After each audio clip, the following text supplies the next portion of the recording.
Moving into Oak Estates felt like a dream come true.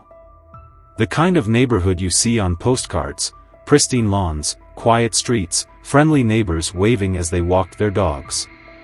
After years of chaotic city life, I was ready for something slower, somewhere I could kick back on my porch with a coffee in the morning and not have to think about work for once.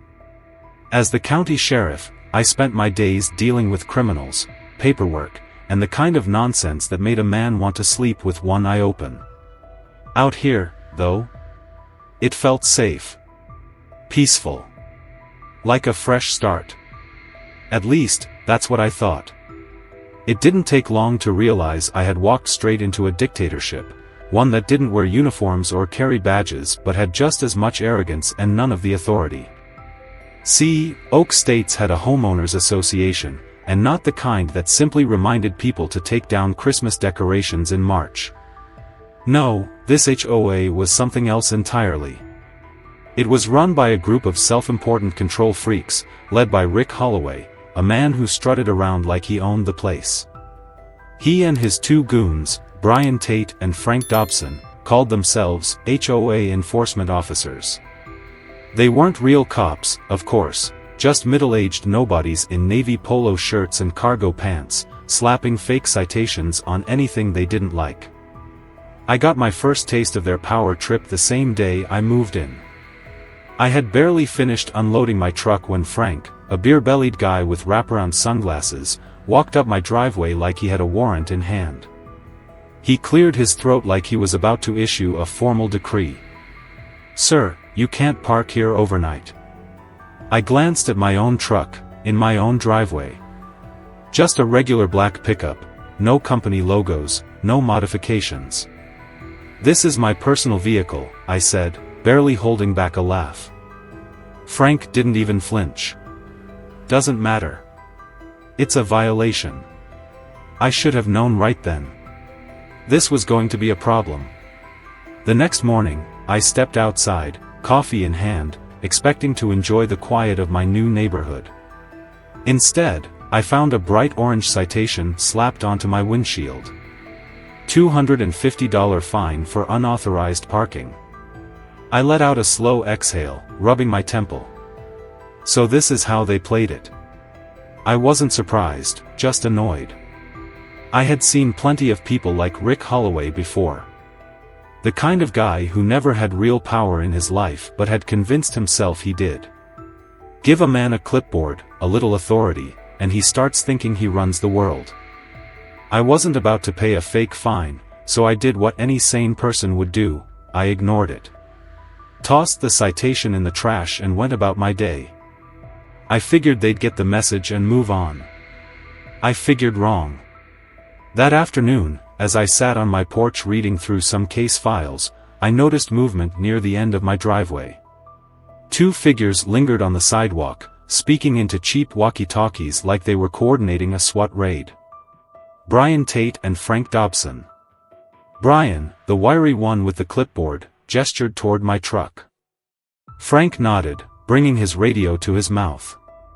I couldn't hear every word, but unauthorized vehicle and tow request were loud enough. They were actually going through with this. I let out a quiet chuckle, setting down my coffee. These idiots were about to make a huge mistake. Before I even reached the end of my porch, a rusty tow truck rumbled down the street, its engine coughing like it had smoked 2 packs a day for decades. The driver, a scruffy-looking guy in his 40s, rolled down his window, looking halfway between bored and irritated. Even he didn't seem to take these HOA clowns seriously. Brian waved him over like he was directing an active crime scene. "This is the vehicle in violation," he announced, tapping his clipboard. "Per HOA regulations, it needs to be removed immediately." I took my time walking down the driveway, letting them dig their own grave.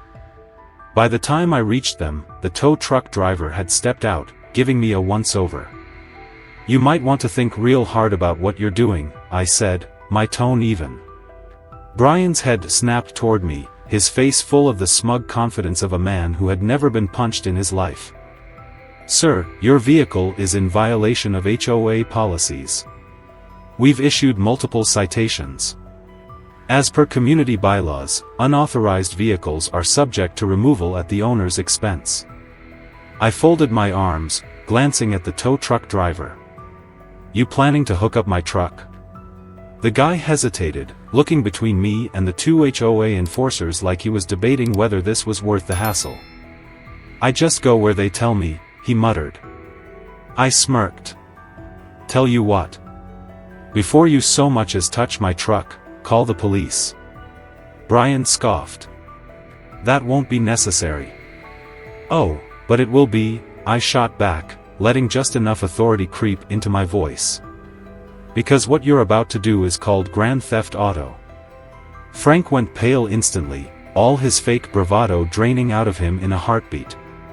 Brian, though? He still hadn't figured out how badly he'd screwed up.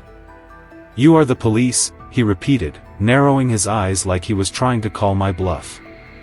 I pulled out my wallet, flipping it open to reveal my badge. Not a claim. A fact. The reaction was almost comical.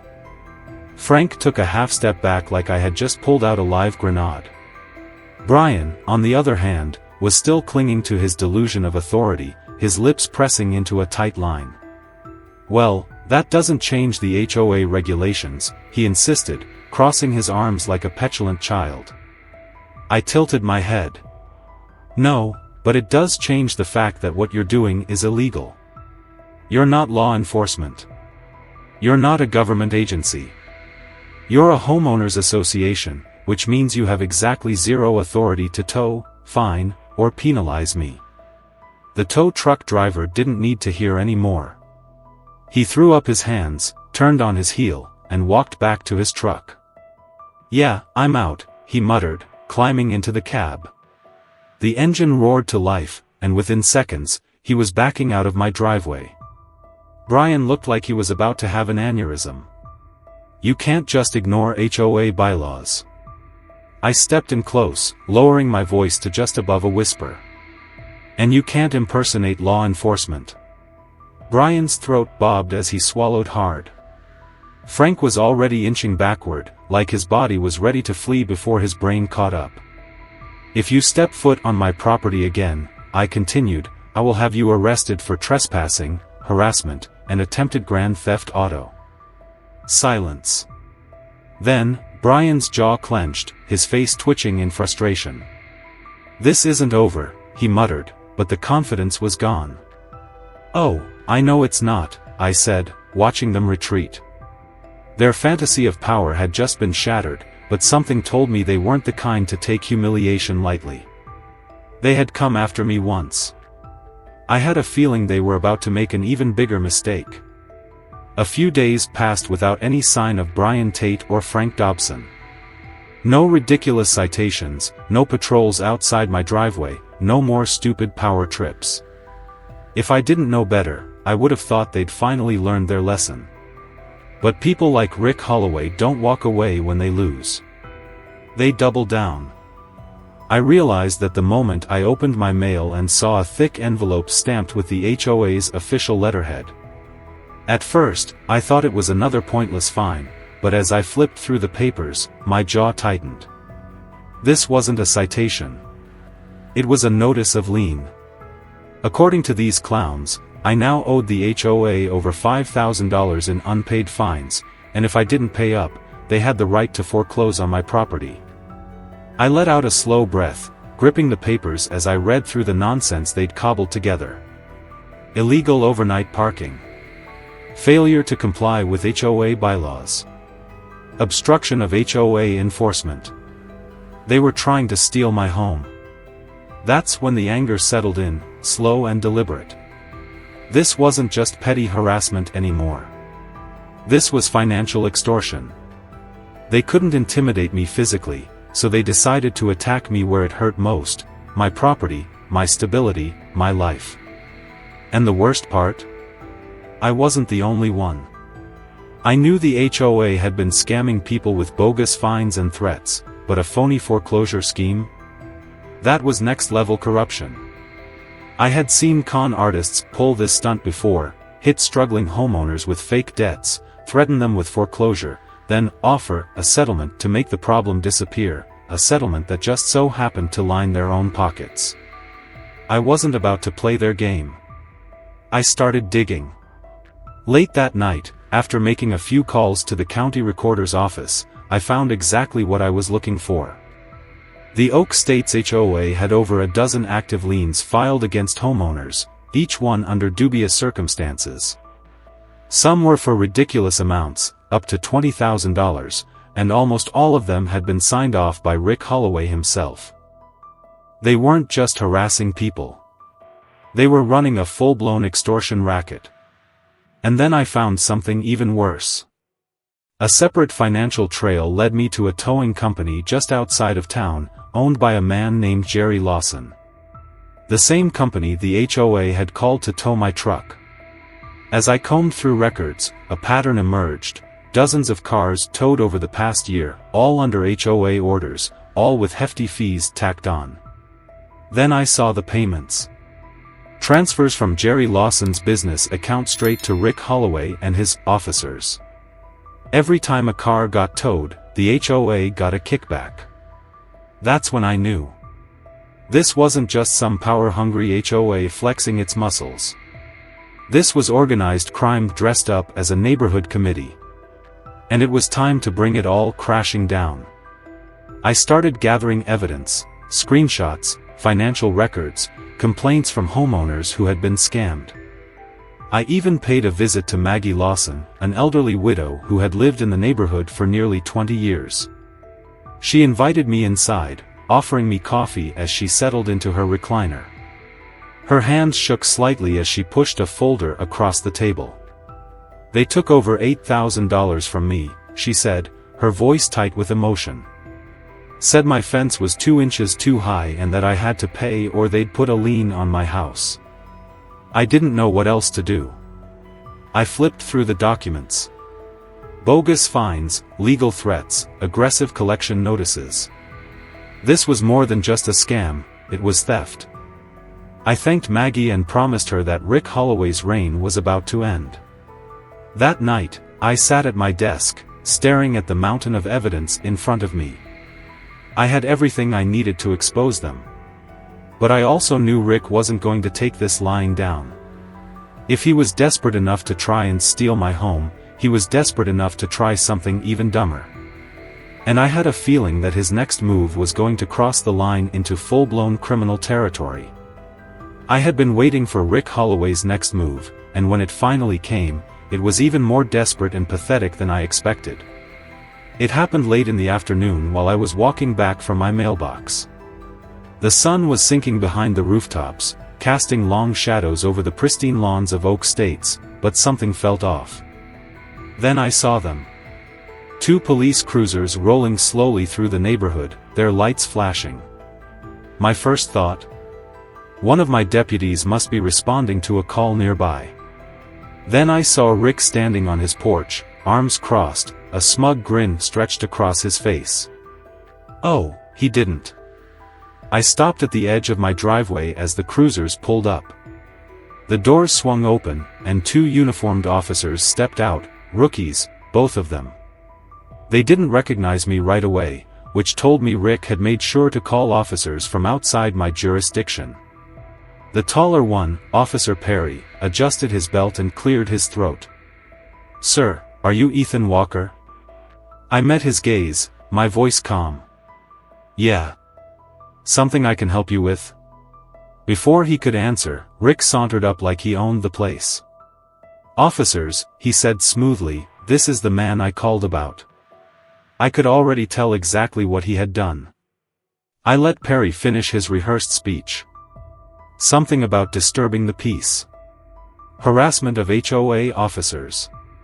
Possible assault. He had actually tried to have me arrested.